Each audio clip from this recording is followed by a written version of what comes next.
মধ্যবয়সী এক মহিলা জানতে পারে তার মৃত্যুর সময় এগিয়ে এসেছে। তখন সে তার স্কুল জীবনের প্রথম ভালোবাসার মানুষকে খুঁজতে বের হয়ে পড়ে। ছেলেটার নাম আর স্কুল ছাড়া কিছুই জানতো না মেয়েটা, আর এই জার্নিতে ওর সাথ দেয় ওরই হাজবেন্ড। কিন্তু শেষে মেয়েটা এমন এক সত্য আবিষ্কার করে যেটা জানলে অবাক না হয়ে কোনো উপায়ই নেই। হ্যালো মুভি লাভার্স, কি অবস্থা সবার, কেমন আছো তোমরা? এতক্ষণ যে মুভির নিয়ে কথা বলছিলাম সেটার নাম লাইফ ইজ বিউটিফুল। তো চলো কথা না বাড়িয়ে শুরু করা যাক আজকের ভিডিও। মুভির শুরুতেই আমরা কাং নামের একজন লোককে দেখতে পাই। কাং ডাক্তারের কাছে এসেছে এবং তার ওয়াইফের ক্যান্সার হয়েছে। হাতে মাত্র 2 মাস সময় আছে। পরে রেস্টুরেন্টে এসে জানায় ওর ওয়াইফকে। প্রথমে তো তার বিশ্বাসই হয় না যে সে আর 2 মাস বাঁচবে। ওনার নাম ও সায়ন। প্রথমে বিশ্বাস না হলেও স্বামী যখন বারবার বলছিল তখন বিশ্বাস হয়ে যায় সায়নের। এরপর সায়ন মন খারাপ করে মেয়েকে স্কুল থেকে নিতে আসে। স্কুলে গিয়ে সে দেখতে পায় টিচার তার মেয়েকে সিগারেট খাওয়ার জন্য বকাবকি করছে। স্কুল গ্রাউন্ডে ওর মেয়ে সিগারেট খেয়েছিল। তারপর অনেক রেগে মেয়েকে বাসায় নিয়ে আসে।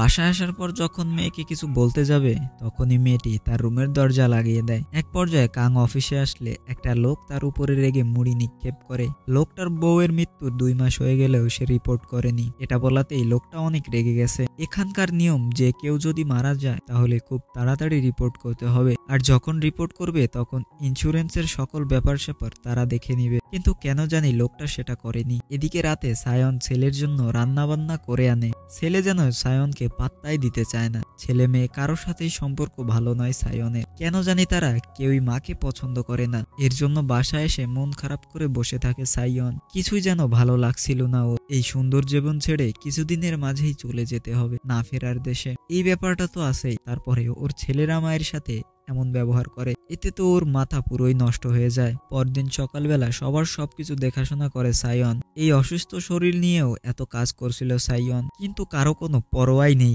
ওর জন্য। কাংও তার সাথে ভালো ব্যবহার করছে না। এটাতে অনেক কষ্ট পায় সায়ন। তাই সে কান্না করতে করতে বলে, তুমি ভালো আছো? আমি ভালো নেই, এই তো কিছুদিন পরে মারা যাব আমি। একটুও কি মায়া হয় না তোমার? ভালোবেসে এতদিন একসাথে ছিলাম, একটুও মায়া হয় না তোমার? সায়নের এই কথা শুনে কিছু না বলে বের হয়ে যায় কাং।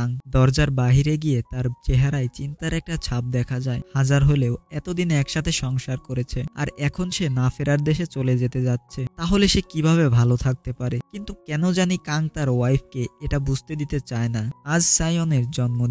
মেয়েকে ফুল আনতে দেখে খুশি হয়ে যায়, কিন্তু মেয়ে তো ওর জন্য ফুল আনেনি। এটাতে অনেক কষ্ট পেয়ে বসে থাকে। সে ভেবেছিল অন্তত মেয়ে তাকে ভালোবাসে এবং তার জন্মদিনের কথা তার মেয়ের মনে আছে, কিন্তু সেটা আর হলো কই। রাতে সায়ন একটা লিস্ট করে সে মারা যাওয়ার আগে কি কি করে যেতে চায়। ওই লিস্টের মধ্যে তার প্রথম প্রেমিকের সাথে দেখা করার ইচ্ছাও ছিল। কিছুক্ষণের মধ্যে কাং বাসায় চলে আসে। ঠিক তখনই সায়ন তার ব্যাগ প্যাক করা শুরু করে দেয়। সে ডিসাইড করে বাড়ি ছেড়ে চলে যাবে। আজ ওর জীবনের শেষ জন্মদিন, আর এই দিনেও তার কোনো খোঁজ খবর নিল না ওর স্বামী। গিফট দেওয়া তো দূরের কথা, সুন্দরভাবে একটু উইশও করলো না। পরে কাংকে একটা ছবি দেখিয়ে সায়ন বলে, ও আমার প্রথম ভালোবাসা ছিল।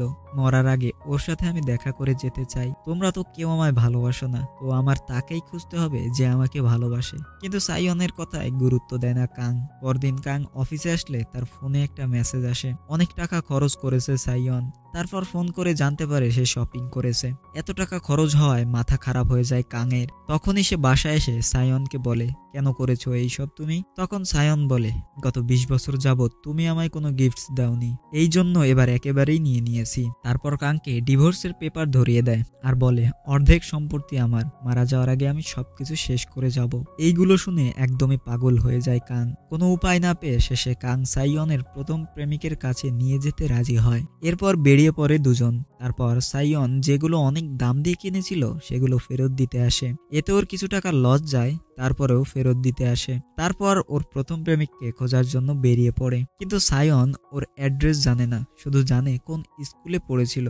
স্কুলটা মকপো নামের এক শহরে অবস্থিত। কোনো উপায় না পেয়ে মকপোর উদ্দেশ্যে রওনা হয় ওরা দুজন। প্রথম প্রেমিকের সাথে দেখা করতে যাচ্ছে, এই জন্য অনেক খুশি সায়ন। কয়েক ঘন্টা জার্নির পরে ওরা মকপোতে পৌঁছায়। আগের মতো নেই এই শহরটা, অনেক পরিবর্তন হয়ে গেছে। এইদিকে বাসায় ছেলে বের হতে নিলে বোন এসে ভাইকে ওষুধ দেয় আর বলে, ঠিক মতো খাবি কিন্তু, না হলে মা এসে গুনবে, আর যদি দেখতে পায় ওষুধ খাসনি তাহলে কিন্তু অনেক ঝামেলা করবে। তখন সে জানায়, আজ রাতে বাসায় আসবো না আমি। এই কথা শুনে মেয়েটা কেন জানি খুশি হয়ে যায়। মকপোতে এসে প্রথমে সায়নের বাবার কবরের কাছে আসে ওরা, কবরে শ্রদ্ধাঞ্জলি দিয়ে তারপর স্কুলে আসে ওরা। ছুটির দিন থাকলেও ভাগ্যক্রমে এক শিক্ষককে পেয়ে যায়। স্কুলের ভিতরে ঢুকতেই কাহিনীটা ফ্ল্যাশব্যাকে চলে যায়। তখন সায়ন স্কুলে পড়তো, তার বান্ধবীর সাথে ব্রডকাস্টিং ক্লাবে আসে ওরা দুজন। তখন পারফর্ম করছিল পার্ক জুং। ও সায়নের বান্ধবীর পরিচিত ছিল। প্রথম দেখাতেই পার্ককে ভালো লেগে যায় সায়নের। পরদিন সায়নের সাথে পরিচয় করিয়ে দেয়।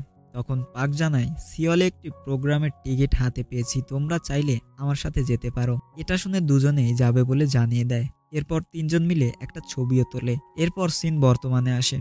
শিক্ষককে ওই ছবিটা দেখালেও কোনো খোঁজ দেয় না, কারণ কারো পার্সোনাল ডাটা অন্য কাউকে দেয়া যাবে না। এটাতে মন খারাপ করে চলে আসে সাইয়ন। তখনই ওর মনে পড়ে যায় পার্কের বাবার বন্ধুর কথা, যার একটা স্টুডিও ছিল। ওনার ক্যামেরা দিয়েই ছবিটি তুলেছিল ওরা। এরপর গিয়ে পৌঁছায় সেই দোকানে। লোকটা একটা নাম্বার দেয়, কিন্তু সেটাও বন্ধ। পরে লোকটা জানায় এখান থেকে ওরা বুসানে গিয়েছিল, ওখানে শিপইয়ার্ডে কাজ করতো ওর বাবা। তারপর বুসানের উদ্দেশ্যে বেরিয়ে পড়ে ওরা।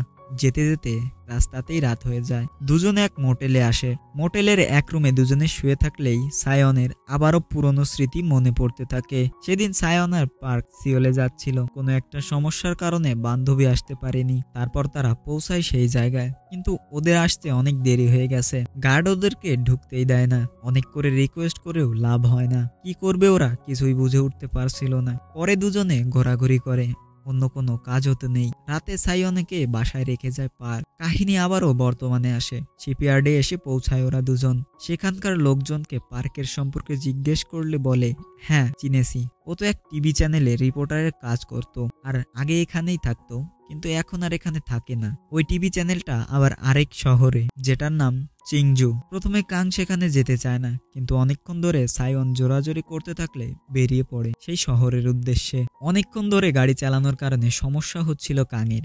এটা দেখে সায়ন গাড়ি চালাতে চাইলে প্রথমে তো কাং গাড়ি চালাতে দিতে চায় না, কারণ সায়ন আগে কখনো রাস্তায় গাড়ি চালায়নি। যদিও তার লাইসেন্স আছে, তারপরও কখনো রাস্তায় বের হওয়া হয়নি ওর। তারপরে সায়নকে গাড়ি চালাতে দেয়। সায়নের ছেলের স্বপ্ন সে গায়ক হবে, কিন্তু কাং চায় সে পড়াশোনা করুক এবং অনেক বড় চাকরি করুক। এর জন্য তার লেখা সব গান সে পুড়িয়ে ফেলেছে, এমনকি গিটারটাও ভেঙে ফেলেছিল। তখন সায়ন বলে, আমি মারা গেলে বাচ্চাদের সাথে এমন করো না তুমি। এখন তো আমি আছি, আর যখন আমি থাকবো না তখন তুমি শুধু ওদের একজন থাকবে। আর তুমি যদি ওই রকম করো তাহলে ওরা কার কাছে আবদার করবে। তারপর কিছুক্ষণের মধ্যেই ওরা সেই টিভি সেন্টারে এসে পৌঁছায়। কিন্তু এখন আর পার্ক সেখানে কাজ করে না, আর তার কোনো ঠিকানাও জানে না কর্তৃপক্ষ। আর তারা জানলেও হয়তো দিবে না, কারণ পার্সোনাল ডিটেলস শেয়ার করা আইন বিরোধী।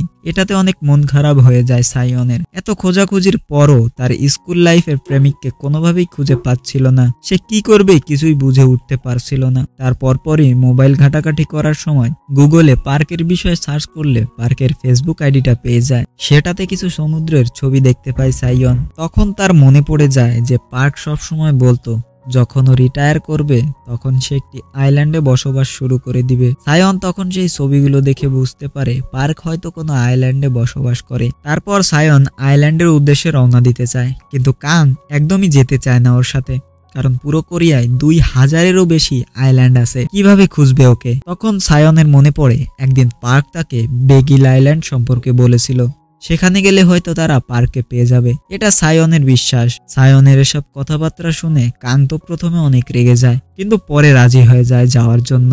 যেতে যেতে আবারও রাত হয়ে যাওয়ায় তারা এসে পৌঁছায় আরো একটি মোটেলে। শুয়ে থাকার এক পর্যায়ে সায়নের আরেকটি কাহিনী মনে পড়ে যায়, যেখানে ওর বান্ধবী পার্কের সম্পর্কে অনেক বাজে মন্তব্য করেছিল।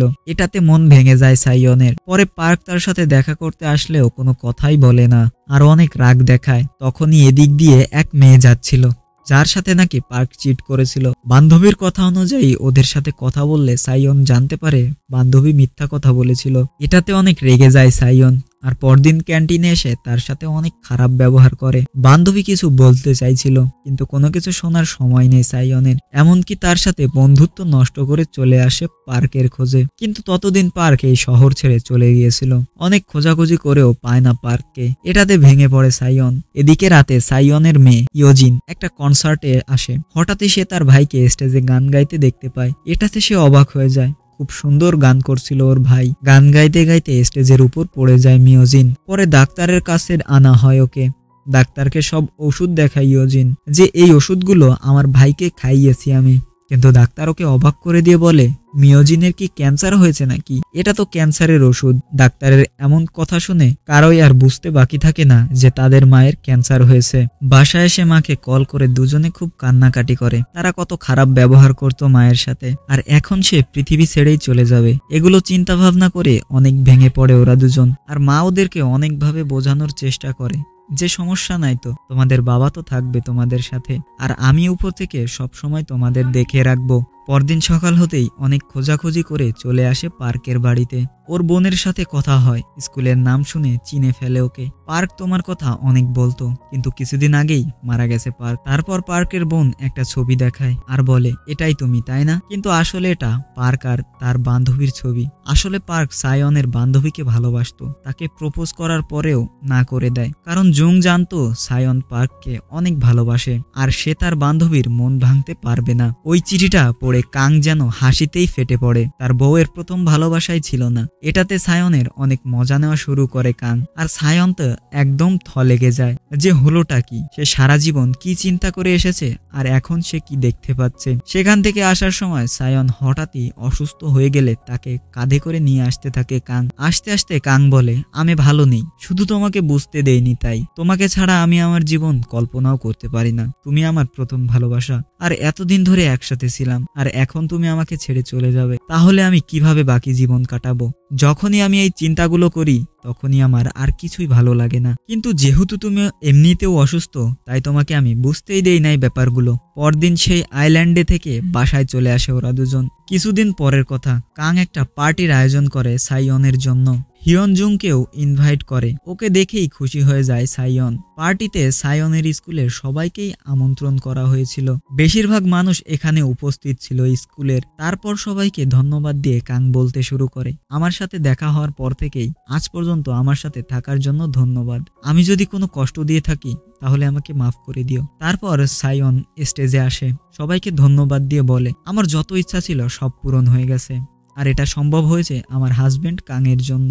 আর কখনো যদি আমার ছেলে মেয়েদের সাথে তোমাদের কারো দেখা হয় তবে নিজের বাচ্চার মতোই দেখো। শাসন করার দরকার হলে শাসন করো, আর ভালোবাসার দরকার হলে ভালোবেসো। আর আমি অনেক লাকি যে আমি এমন একটা স্বামী পেয়েছিলাম। কিছুদিন পরের কথা, এখন সায়নের সকল দায়িত্ব পালন করছে কাং, আর সায়নের কথা মনে করছে। ওর ছবির দিকে তাকিয়ে একা একাই কথা বলছিল কাং। আসলে এতগুলো বছর একসাথে কাটিয়েছিল তো, তাই তাকে কোনোভাবেই ভুলতে পারছিল না কাং। সায়নের ছবির দিকে তাকিয়ে কথা বলতে বলতেই এই মুভিটি শেষ হয়ে যায়। সবাই সবার পরিবারকে সবচাইতে বেশি ভালোবাসে, তাই আমাদের সবারই উচিত পরিবারকে বেশি প্রায়োরিটি দেওয়া। না হলে একবার যদি কেউ না ফেরার দেশে চলে যায় তাহলে তাকে আর কখনোই খুঁজে পাওয়া যায় না। তো কেমন লাগলো আজকের এই মুভিটি জানাতে ভুলবেন না। আর আজকের মতো এই পর্যন্তই, দেখা হবে নতুন কোনো এক ভিডিওতে। ততক্ষণের জন্য সবাই ভালো থাকবেন, সুস্থ থাকবেন।